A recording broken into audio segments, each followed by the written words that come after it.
Disclaimer, I do not dislike CinemaSins, and that is not a lie. For my next Everything Wrong with CinemaSins video, I'm going to be seeing their video on Kubo and the Two Strings. And while I'm technically counting this video as one I want to do, I am still going to give a thanks to Amish Paradise 27, aka Tyler, for requesting it. Enjoy, everyone. To start off, sinning this movie in the first place is worth these many sins. If you must blink, do it now. Narrating me by bossing me around and telling me what to do. You're not my mom, Kubo. New cliche time. Whenever Jeremy yells at a movie, he gets 15 sins. It's nice to finally see a movie willing to wrestle with the consequences of the Bruce Almighty moon effect. Those waves would be far more manageable if your moon was more believable. Another instance of Jeremy sinning something he likes. If you fidget, if you look away, even for an instant, then our hero will surely perish. You think you can blackmail kids into sitting still through a movie? I admire the ambition, but I once saw a kid get distracted by their own knuckles. And let's not go into that and just say here that Kubo is saying that if you miss a part of his story, then that can lead to the story's hero possibly dying. Hold the phone there, paper wizard. How in the good name of Dunder Mifflin did you go from a Dorito to an intricate tiger that fast? No magic appears to have been used, so where did the stripes come from? Maybe skill? The chicken again?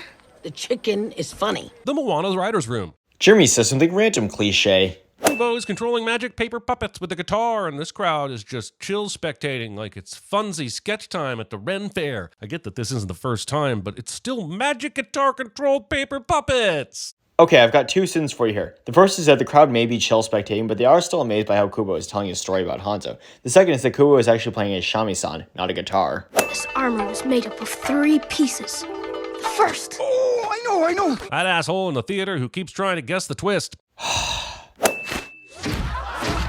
Using your cloaca as a weapon. Also, this is just straight theft of the Birdo battles in Mario 2, and no one steals from Mario and gets away with it. But the difference here is that the eggs come out of the chicken's butt, whereas in Mario 2, they come out of the Birdo's mouth. People like an ending.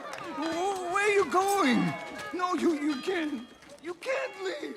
Thinking berating the storyteller will change the story. More like continue the story. Perhaps I could recall a different story. One that is more directly expositional and gives the audience the backstory they need to continue. So do you have a problem with exposition or not, Jeremy? Because you sin it, but also seem to be looking for it in other instances, so you've got to pick a lane, my dude. They're family. No, they are monsters. False dichotomies. But this isn't false because the Moon King and the sisters are evil, while Satiaru and Kubo are good, even though the former was evil at first. And there's one more thing. Never, ever stay out after dark. Because then the Moon King could spot you. But the moon is also out during daylight hours sometimes. So either these instructions aren't complex enough or the Moon King's powers aren't complete enough. True, but the Moon King and the sisters are only shown at night, hence Kubo's mom saying, you must always stay hidden from the night sky. In 72 years, he never had a thing to say. Now he's gone. I can't shut him up. Speaking ill of the dead, speaking. Narration. Place the lamp at the altar. Teaching your kid the art of conjuring spirits. I've seen enough Blumhouse movies to know this is terrible parenting. But one of the beliefs of celebrating the Obon festival is that the deceased spirit of a loved one returns to visit their living relatives. Dumping your dead grandma in the river. Except that's how deceased loved ones are honored during the Obon festival. Kubo. Kubo f***s up and ignores the one rule that he has to pay attention to because feelings. Narration. It's so lovely to meet you, Kubo. Face to face. Forget the kids, I'm gonna have nightmares about this movie. What the hell, Laika? Well, animated movies have dark things as a way to tell their stories, as I've said many times before. Kubo, you must find the armor. It's your only chance. I know we have to initiate the quest of this movie somehow, but is the armor really his only choice? At this point in the movie, yes, since it's said that the armor can protect its user from the Moon King's power, even though that isn't what Kubo uses to defeat him at the end of the film. He had a magical flying robe this whole time and you didn't tell him? Imagine how much more money he could have earned by using it during his all-day storytime marathons if he'd known that. But it's supposed to be used in an emergency, as Monkey later says that Kubo's robes were blessed to fly him away when the need was most. Come on, get up. Let's go. Sure, I'll follow the talking monkey that seems to know way more about my situation than any monkey has a right to. Talking animals are totally normal, and I shall treat this like any other Tuesday. Well, Kubo doesn't really have a choice since Monkey is trying to help him out and he doesn't have anywhere else to go. 14 full seconds of them running through the blizzard. Movie has time for all the monkey business. Says the guy who counts the seconds of logos for every video he makes. Look, your mother used the last of her magic to save you and bring me to life. Did she wake you up inside? Did she call you by name and save you from the dark? Did she save you from the nothing you've become? Well, we don't really need to be shown how Satiaru brought Monkey to life since it isn't important to the story here and would have slowed it down. Also, it's pretty wild that the last of her magic wasn't enough to get them out of there, but was enough to create a fully sentient and intelligent life form out of an inanimate wooden charm. Also, how was she able to hold back exactly the right amount of magic for this very specific last resort plan? What if the night origami had used it all up? This is a beautiful gesture, but damn it, I want specifics. Exactly my point about exposition that I made earlier. You're either sitting in exposition or looking for it, so you gotta pick a lane. Okay, you better start taking this seriously, Kubo. This is real. It is not. Sure, this isn't reality, but what's happening to the characters here is real. This is not a story. It is. Basically a vice versa of the previous sin. She used the last of that power to bring me to life. Look, if you're gonna repeat lines, I'm repeating sins. Wake me up inside, I can't wake up. Well, that's not exactly a first for you due to you always seeing logos and narration in every single video that you make. We grow stronger. The world grows more dangerous. Ah, yes, the Batman effect. So what's the answer here? Stop using his magic? What if the sisters decide to carry on regardless? What if the Joker wins and the evil district attorney gets murdered? Correlation does not equal causation, monkey. The answer is that Kubo needs to learn to control and concentrate on what he's doing, as Monkey later says to him in the movie. Any moment, something terrible could come out of nowhere and wait for the perfect moment to dramatically kidnap the hero as their kidnapping is being described? Possible, but I'd avoid it. It's a little on the nose. But that is what happens here since Beetle does that to Kubo. Conveniently placed pre-sharpened stabby bone is pre-sharpened and conveniently placed. Yeah? So? Hanzo was my father. This is a miracle. You bet your chitinous ass it is. Kubo and Monkey have managed to bump into one of the few survivors that just happened to serve under Kubo's father. What are the odds? The only way this would be weirder is if his father was alive all along and they happened to bump into him too. And that's exactly what's happened here. firing an arrow into a wall is hardly what I'd call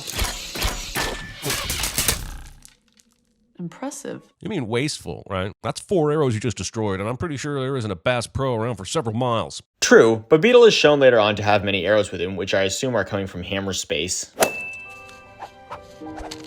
Fortunately, the amnesia tick was able to break through this wall, but what if he hadn't joined them yet? Hanzo goes Paper Mario and disappears with no way of them being able to follow him. But that isn't what happened here, so why is this a sin? That doesn't look good. Actually, it looks amazing, like everything in this movie. Every new environment in this movie just makes me mad that all movies don't take this amount of time and care with the visuals. One sin for Hollywood not living up to this movie's unrealistic standards. Another case of Jeremy sinning something he likes. Don't touch anything. And then they touch all the stuff anyway. Kubo is being very flippant for a kid who's being chased for his eyeball and is tangentially responsible for a village massacre. But that wasn't a massacre since none of the villagers actually died. Oh, I've played this level in every Zelda game ever. As much as I love this amazing stop-motion boss battle with what I discovered was the largest stop-motion character ever created, I have to sin you because no one steals from Mario and gets away with it. Oh, foot! You can fly? Apparently, yes. Who the f*** cares? You were underneath a stomping foot. I think both of them care since it saved them from being crushed. Yes! Deus Excalibur. As usual, I am unsure how this is a Deus Ex Machina, and I see it as more of a Chekhov's gun example on account of 2 things. The fact that we already knew about the sword Unbreakable, and the fact that the heroes have been trying to get it out of the skeleton's head. So maybe look the 2 up in order to learn the difference between them. This turned out to be another one of those frustrating treasure rooms where I can't decide if the monster was guarding the mystical item, testing looters for worthiness, both, or neither. Well, it's the former, and I feel like you could figure that out just by watching the movie. Did you know you could do that? Holy shit, this magic continues to be extremely powerful and very poorly explained. Well, yeah, because trying to explain it would slow down the pace of this movie and it'd get bogged down, like the Birdman once said. We're going to need something to cut this with. Using mythical weapons for food preparation. Well, the sword Unbreakable is the best thing they can use to cut the fish here. I'm also calling stop-motion bullshit that Atomic Bonobo was able to slice the fish this thoroughly with just a couple of swings. I felt loss only once. 11 years ago, I lost my sister. Mid-battle expositioning of information both combatants already know and neither benefits from. True, but it's still a way of hiding that Monkey is actually Satiaru, especially since after that's revealed to us, the other sister refers to her as Sister. Oh my goodness, what a twist! What a revelation! Color me not shocked. Well, I don't see how you not being shocked by this twist is something this movie got wrong, so this will get my award. I don't care if it's fake, animated, or the size of a skyscraper and being attacked by Harley Quinn. I never need to see an eyeball being punctured. I do agree that that's pretty unsettling to look at, but the bow and arrows are Beetle's only weapons right now, so he doesn't really have a choice here. It made me stronger. Holy shit, Did Clea in present danger just murder her sister? We see the mask fall and she isn't in this next scene, so she either inexplicably left or we just witnessed a murder. And the latter is what just happened in the movie here, Jeremy. The night I met your father. Scene does not contain a Hillary Duff. Except How I Met Your Father came out after this movie by 6 years. And then he gave me you. Skipping the good bits. Come on, give me that Oregon Orange, you cowards. I want... Next. Monkey, why didn't you tell him sooner who you really are? Beetle asks an important question, and Monkey says it's because her magic is fading and Kubo would be alone. But I can't shake the feeling that the real answer is that the movie just wanted a few third-act reveals. Well, yeah, that is the answer that Monkey gives. And there also is a third act reveal where we find out that Beetle is actually Hanzo. Your story will never end. Artax! Sorry, not sure what happened there. I think I have an auto-sin response to never-ending stories. Well, that's not a sin, so I will be giving my award to this too. I spy with my one eye something beginning with S. Sentimentality? Saccharin? Schmaltz? Sanctimony? Aside from Kubo's answer being a song, you're just giving guesses to his I Spy as if he can hear you. And like I said in my video on the bad guys, I can imagine that if the Birdman does this movie, he'll respond to this with Jeremy yells at the screen cliche. There's something I don't understand. Why would the helmet be here? Kubo. Oh no, they figured out it was a trap just in time to be able to do absolutely nothing about it. And yet somehow this will still not matter either way. Yay for tension! But this does matter on account of 3 things. The fact that Beetle is Hanzo, the fact that they find out where the helmet invulnerable really is, and the fact that Kubo is on his own after this.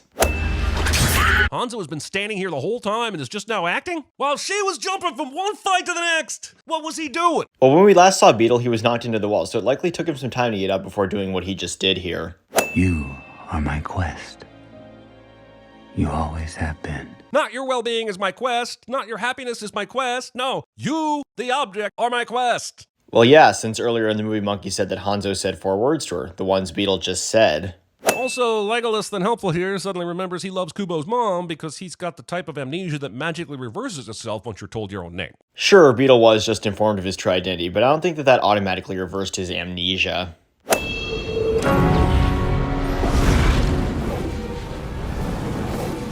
I feel like I'm supposed to have some sort of swelling emotions here, but I'm so fucking lost. I'm glad Kubo has a renewed sense of determination, but why did he break that last string? And how did he know that would summon Doctor Strange's cloak? He broke the string to do this, and since he's the one doing this, he'll know that the flags will create wings for him to fly. Can't wait to find out how this armor comes together to unite the distinct abilities of its components to create a being capable of challenging the gods. I'm sure it'll be super apparent during this final battle. Sure, we're told that the armor will protect Kubo from the Moon King, but as shown later in the movie, it actually proves ineffective.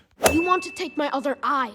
That's what you want. When the moon wants your eye like a big pissed off guy, that's the story. Next. Also, considering the length Grandpa went to make sure that Hanzo didn't get this armor, he doesn't seem all that worried about being faced with it now. Especially since I have a funny feeling Kubo is going to end up winning the eventual fight here. And that's exactly how the fight ends. It's in my memories. The most powerful kind of magic there is. You say that, but did you see that badass sword? I'd like to see you prep sushi with your memories. That's not the point, though. Kubo is saying that memories are the strongest magic there is, and that it can never be destroyed. I know my stories can tend to get a little, long. And thanks to that very fact you just missed out on, the movie comes in at under 90 minutes, sin removal. You were very close, though. I don't know exactly what the rules are or how this works. Welcome to the fucking party, kid. Sinning something you like. And here's the end result, everybody. The sin total was 200, and the sentence will be cursed. Thank you for watching, everybody, and have a nice day.